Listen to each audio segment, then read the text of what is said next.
1 week had passed since the end of the second phase of the Chunin exams, and everyone was busy training or gathering information on the adversaries. Naruto was training with his godfather Jiraiya. The man was a pervert, but Naruto had to admit the man was strong and keen. Naruto didn't have much to prepare against his opponent Sasuke. He went to the academy with them, and like most Uchiha, Sasuke favored fire jutsus and relied on his Sharingan. Hinata was training with Kurenai. Naruto didn't know much of what she was doing, and for good reason. After all, she will most likely end up facing him in the finals, so she should have a few surprises in store for her blonde. If you look carefully, you'll notice that both Naruto and Hinata were facing clan members, so to speak. Naruto was facing Sasuke, and both were Sharingan wielders, and Hinata was facing her cousin Neji, and both were Byakugan users. Naruto remembered from the preliminaries all the details of the fights. A perk of the Sharingan is that it grants the user a photographic memory. That's the reason why the Sharingan is able to copy jutsus. Neji and Hinata were mainly taijutsu users, with Hinata being a very good water user. Fu was a bug and a water user, but also the Nanabi Jinchuriki. Yukito was a fire user and very flexible at taijutsu, and also the Nibi Jinchuriki. Tamari was a long-range wind user, so her taijutsu would be low. Shikamaru, the shadow user, and like Tamari, was long range, so his taijutsu should be his weak point. Conqueror was unknown since he didn't fight. And finally, there is Gaara, the sand user, and the Ichibi Jinchuriki. Naruto and Hinata. Naruto and Hinata were lying on the couch, with Hinata wrapped in Naruto's arms with her back to his chest. They were relaxing after a long day of training. How did training go? Naruto asked. He asked as he caressed her hair gently. Good. I asked Asuma-sensei for some training on daggers and trench knives, taijutsu, Hinata replied. Daggers, they suit you, beautiful and deadly, Naruto said. Flattery will get you nowhere, she said, and he chuckled. Oh, come you now, it's true, you are beautiful, he said, and she lightly blushed. By the way, I need some pointers on lightning manipulation, she said. Did you do the leaf exercise by making it crumble? Naruto asked, and she nodded. Now you need to be able to channel big amounts of lightning chakra. You can do the same with a couple of rocks, since it's harder to channel chakra through them. You need to increase the output amount until the rock breaks, he explained, and she nodded. And how did your training with the pervert go? Hinata asked, and he laughed. Naruto told her about his godfather, and how he was the writer of the Ichi Ichi Paradise series that Kakashi liked so much. About as well as it can go when you have an idiot of a godfather who is constantly distracted with his research, Naruto said, sighing. He taught me a few fire jutsus, and the only nature we share, Naruto explained. Hinata snuggled deeper into Naruto's chest. She was always amazed at the warmth he provided, and she always felt safe in his presence. They rested for a few minutes until Naruto remembered something he talked about with Jiraiya. Hey, Hinata? Naruto asked, and she hummed in response. Did you know that your mother was my godmother? He asked. Really? Hinata asked as she raised her head and locked eyes with him. According to Pervy Sage, your parents were my parents' best friends. Go figure, he said, chuckling. I wonder what my father ever saw in Hiyashi, Naruto mused. You know, I think my father was never that bad, Hinata said, softly making Naruto raise an eyebrow. I was 3 years old, but I seem to remember him being kind to me. After my mother died, he turned cold and the others didn't help.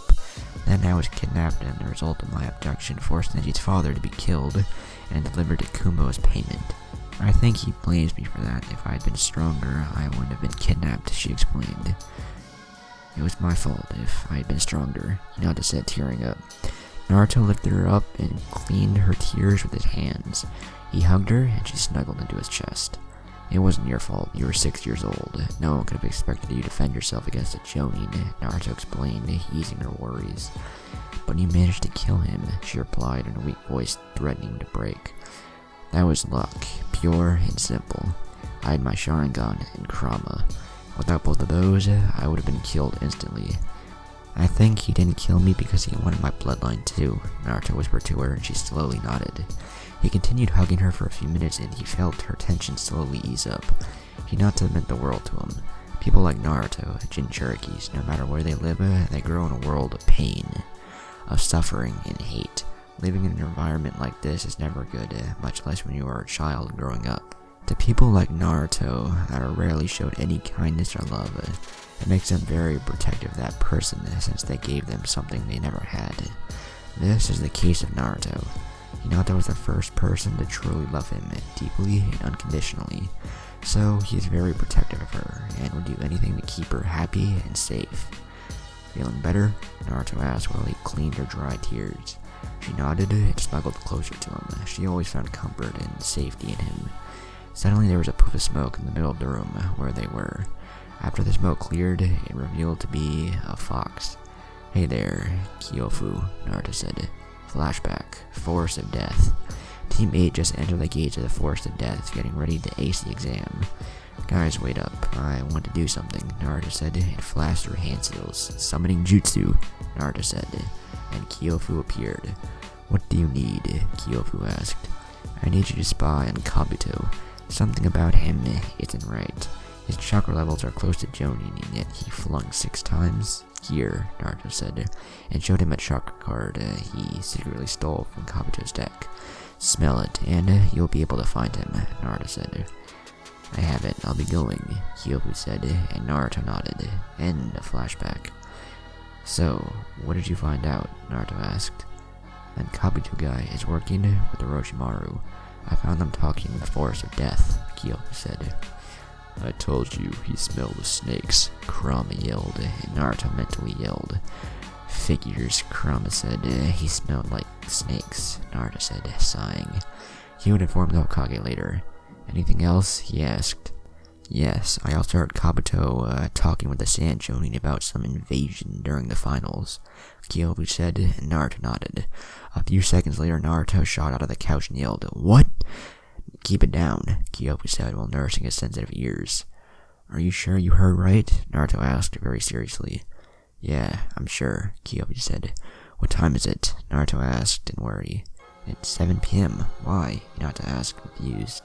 "The old man should still be in his office. We have to warn him," Naruto said, and Hinata nodded. They both picked up their jackets, and Kyofu jumped in Naruto's shoulder as they left the apartment and headed towards the Hokage's tower. The Hokage was in his office doing what he does best, paperwork. After Naruto told him about the shadow clone trick, the old man's life improved very much. Now he could take pleasure in what he liked to do, which was drinking tea, smoking his pipe, and reading his Ichi Paradise, and walking through the village. Suddenly the door busted open so fast that even the hidden Anbu jumped in front of the Hokage to protect him from the threat. "Oh, for God's sake, stand down, it's only Naruto," the Hokage said, and the Anbu retreated with shame. They jumped into action without assessing the threat. "Naruto, is there a reason to why you entered my office like that?" the Hokage asked. "Actually, there is. The Sand is going to invade during the finals," Naruto quickly said. "What?" the Hokage asked, thinking he misheard Naruto. "I said that the Sand Village will invade ours during the Chunin exam's finals," Naruto said in a calmer tone. "What makes you think that?" the Hokage asked with his full attention towards Naruto. "This is Kyofu," Naruto said, pointing towards the fox in his shoulders. "He, a spy fox. During the second round, I summoned him to spy on Kabuto Yakushi because he had Jonin-level chakra reserves and yet claimed to have failed the exam 6 times. Kyofu found him talking to Orochimaru and yesterday found him talking to the Sand Jonin regarding the invasion that they are planning," Naruto explained, and Kyofu nodded. "Are you sure, Kyofu?" the Hokage asked in a serious tone. "Yes, Lord Hokage," the fox replied. "Inu," the Hokage said, and in front of him appeared an Anbu with a dog mask. "Summon Shikaku and Jiraiya," the Hokage said. "Yes, sir," the Anbu said and vanished. "Now that you know, I'll be going, old man," Naruto said and waved him off. "No, Naruto, you and Hinata stay. We may need to know anything else that Kyofu knows, and you deserve to hear this since you discovered it," the Hokage said, and they both nodded. Not even 15 minutes later, everyone was assembled in the Hokage's office. Jiraiya, Shikaku, Naruto, and also Hinata. "Welcome, and sorry for calling you this quickly, but the situation may be dire," the Hokage started. "Naruto claims that the Sand Village will be invading during the exam's finals," the Hokage said, and everyone stared wide-eyed at Naruto, who was feeling a bit insecure. "That's a bold claim, Naruto, even more since the Sand Village is our ally." "What is your proof?" Shikaku asked, and Naruto explained his doubt of Kabuto and his talk with Orochimaru and Baki, the Sand Jonin. "Actually, it's plausible," Jiraiya started. "According to my spy network, the Wind Daimyo has been giving more missions to our country. which will without doubt cripple the Sand Village, and if they are desperate enough, they might try an invasion, Jiraiya concluded. What's the background on Kabuto? Jiraiya asked. He's the adopted son of our chief medic. He was found in an empty battleground a few years ago, and the chief medic adopted him, Hokage said. Should I capture him for interrogation? Jiraiya asked. No, if he's found missing, they might invade straight away without giving us time to prepare, the Hokage explained. And noticed that Naruto wanted to say something, but he found himself a little insecure. After all, this was almost a war meeting. Anything you want to say, Naruto? Hokage asked, and he nodded before beginning. Remember when I brought Aoi Rokusho? Naruto asked, and Hokage nodded. Well, before I trapped him in the scroll, I interrogated him, and he said he belonged to the Sound Village, and his Kage was Orochimaru.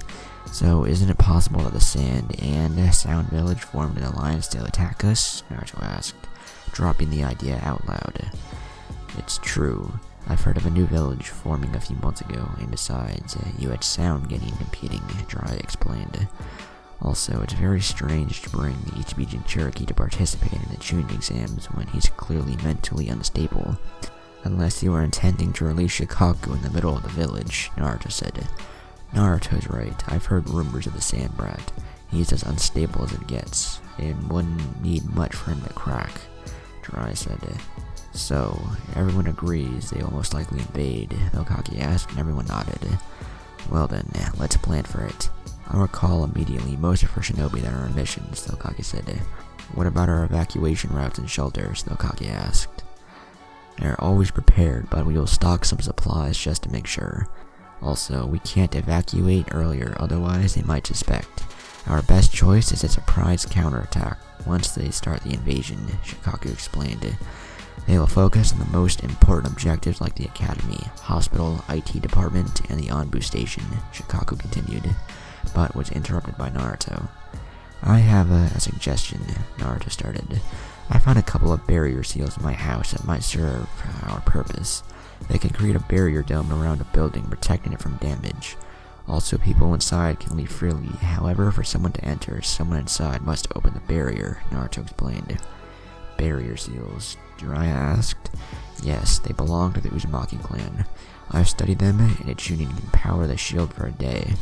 Their strength is directly related to the chakra that is powering them, so a Chunin can create a barrier that will hold anything below S-rank techniques, Naruto explained, and everyone had their jaw on the ground. The Whirlpool Village was the home of the Uzumaki clan, the most renowned Fuinjutsu users in the world. It took the combined effort of 3 villages to bring a single clan down. Looks like there's more than meets the eye with Naruto here, troublesome blondes, Shikaku said. Very well, Jiraiya, I want you and Naruto to prepare the seals around our major buildings during these weeks. Be discreet, Hokage explained, and both nodded. Now that the evacuation plans are set, what about the Shikaku? Hokage explained. I can take care of him, Naruto said, and everyone turned to stare at him. Come again? Hokage asked. During the finals, we will face in combat. I'll defeat Sasuke, no doubt about it. Gaara will definitely win against his brother. During the second round, we will face each other, and I can seal Shikaku tight enough so he won't be a problem, Naruto explained. That's a very serious claim you are making, Naruto. Are you sure you can do it? Hokage asked. He had no doubt that Naruto was strong and skilled, but to take on a Biju, it was a different matter. Absolutely, Naruto said, and stared at everyone in the room with his EMS glowing in his full power, and gave shivers to everyone in the room. They could feel the power behind those eyes, the true power of the Sharingan, the power of Madara Uchiha. Troublesome blondes, Shikaku muttered. He would have asked, but it would be too troublesome to know. Since when do you have him on Gekko? Jiraiya asked, completely shocked with his godchild. He knew very well the powers behind eyes like those. I've had it since I became a Genin, but I'll tell you later, Naruto said. That is a very high risk you are taking, Hokage said, and thought for a moment. I'll trust you, but I will have Jiraiya on standby if necessary, Hokage explained, and Naruto nodded.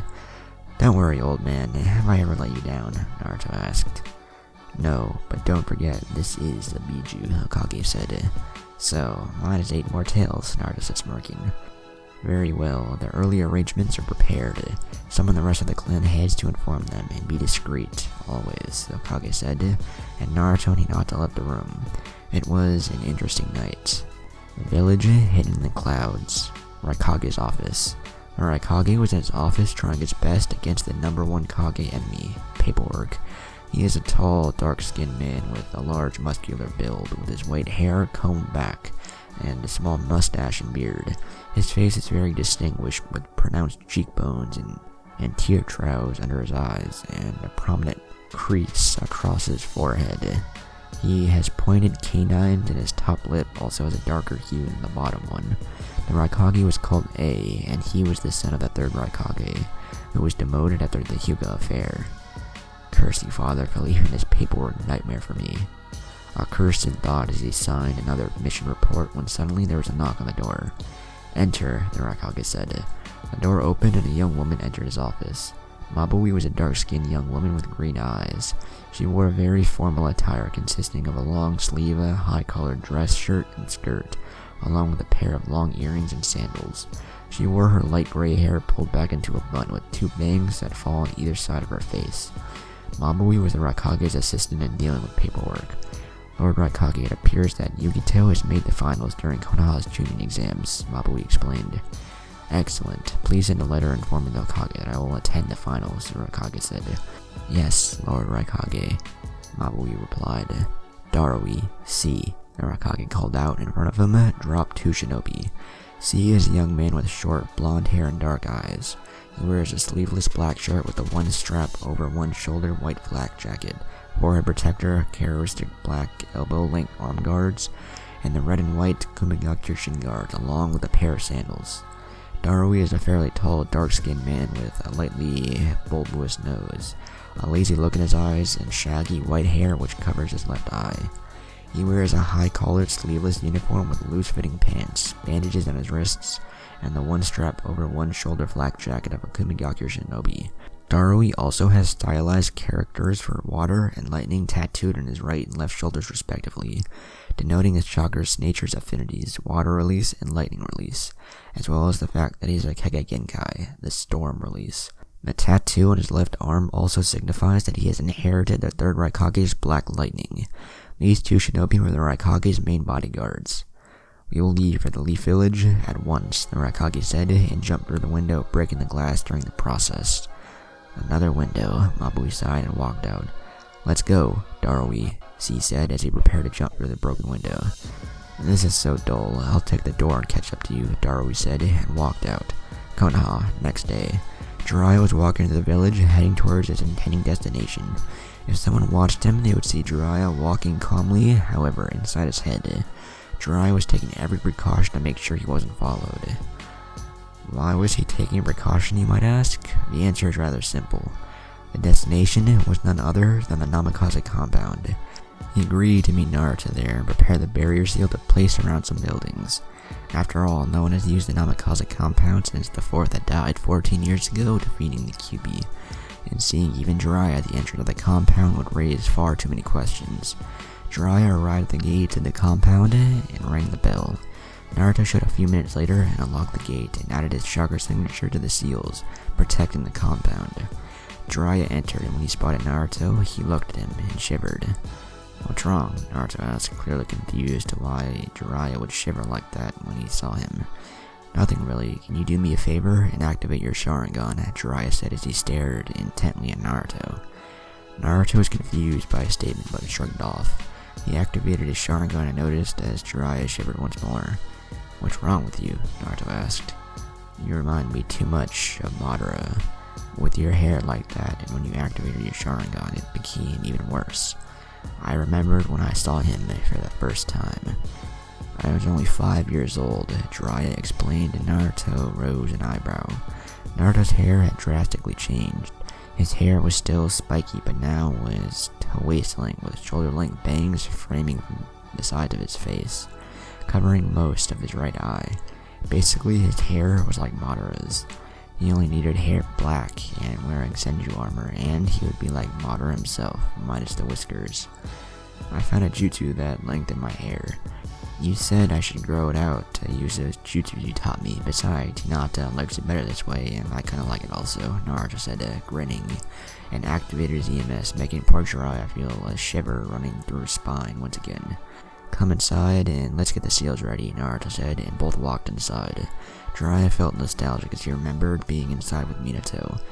He was walking with Naruto and he suddenly remembered one particular scene. Flashback. It's an amazing book, Minato said as he finished reading the first book his sensei Jiraiya released. A tale of the utterly gutsy shinobi. That's why I want to name our son Naruto. I want him to become a great and brave shinobi like your main character, Minato said. Are you serious? That name came to me while I was eating ramen, Jiraiya replied. Naruto, it's a beautiful name, Kushina said as she came from the kitchen to join them in the living room. End of flashback. What are you thinking about? Naruto asked as he narrowed his eyes in suspicion. Nothing, just remembering a few memories from this place, Jiraiya said as he sighed. Naruto nodded and proceeded to guide Jiraiya towards his library. The library of the Namikaze house was located in the basement, and was protected by multi-layered seals to prevent any unauthorized person access. Naruto placed his hand on the seal. The seal seemed to recognize his chakra signature in blood and automatically slightly glowed before the door opened. These are the seals. Naruto picked them up and showed them to Jiraiya. He placed them on the table and started analyzing them. These are some high-quality seals, as expected from the Uzumaki clan, Jiraiya said after a few minutes. Shadow Clone Jutsu, Naruto said, and appeared 100 clones. I want each one of you to replicate that barrier seal, Naruto ordered, and every single clone picked a small piece of paper and started writing the seal. Not even 5 minutes had passed and Naruto already possessed 100 copies of the barrier seal. That is some manufacturing speed, Jiraiya said, and Naruto chuckled. After all, Naruto learned sealing. He never once again needed to buy explosive tags or sealing scrolls since he could easily do them. Let's go, Pervy Sage, Naruto said. Jiraiya's eyes twitched. Stop calling me that, Jiraiya yelled. Naruto and Jiraiya shinchuined towards the academy and arrived at their front gates. Naruto immediately picked 4 seals and placed one on each wall. They remained until Naruto channeled a bit of chakra and they disappeared into the wall. They proceeded to apply these seals in all major locations around Konoha. The academy, hospital, IT department, prison, Anbu department, and decided to place them around the shelters as well.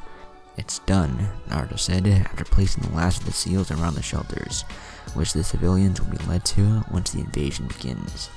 I'll talk to the sensei about the arrangements to activate the barriers, Jiraiya said, and left the Hokage's office. Naruto looked at the sky and saw the sun to check the time. It was around 3 p.m., so it was still early. I might as well go visit him, Naruto thought as he activated the Shinchuin. Konoha's hospital. Naruto arrived at the hospital entrance. He never really liked hospitals. The feeling of death he got from it made him shiver. He entered through the main doors and calmly made his way towards the woman that was standing behind the desk. Good afternoon. Which room is Rock Lee in? Naruto politely asked. The woman raised her head to look at the person that was standing in front of her. The moment her eyes locked with them, Naruto could see the disgusted look in her face. You aren't allowed to visit him. Now leave, the woman sneered at Naruto. Naruto was getting tired of this. The treatment he received, the glares and names, he simply discarded them by not allowing to do something that he had every right to do wasn't going to roll with him anymore. Naruto flared a bit of the Kyuubi's chakra, enough to change his eyes and affect his voice. Care to say that again? Naruto asked as his voice took a deeper tone. He watched the woman wince at the tone and watched her look at him and quickly shift her eyes away. Sorry about that, sir. Rock Lee is in room 201, she quickly said, trying to get him to leave, as it was getting hard to breathe and stand for that fact. Room 201. Naruto quickly made his way towards room 201 to visit Lee. Even though it was a fight during a tournament, he still felt a little upset for causing him that much damage and pain. He walked to the room and saw him in the bed. Sitting in a chair beside him was Tenten. Hey Lee, Naruto said as he walked to the door. Both Tenten and Lee turned to face him and smiled. Yes, my eternal rival came to pay me a visit. I promise next time I won't lose, Lee yelled, making Tenten bonk in the head at his yelling. I see you're feeling better. That's good, Naruto replied. He's feeling better, alright. Before I came here, I found him on the ground doing push-ups with his working arm, Tenten said, sighing. Naruto laughed at his enthusiasm. You need to rest, Lee, otherwise you're gonna miss me kicking butt at the finals, Naruto said, grinning, and Tenten simply facepalmed. To someone so strong, he could still act like a kid. I will do my best to recover in time. If I can't, I shall do 1,000 laps around Konoha, Lee yelled again, and Tenten just decided to shrug it off. Why can't I have a normal person on my team, she said, sighing. By the way, I like your new hairstyle, it suits you, Tenten said. Thanks, I like it too, Naruto replied, rubbing the back of his head. It's good you are recovering, Lee. I'll see you in the finals, Naruto said, and left the room and went to train. He still had about 3 weeks before the finals started.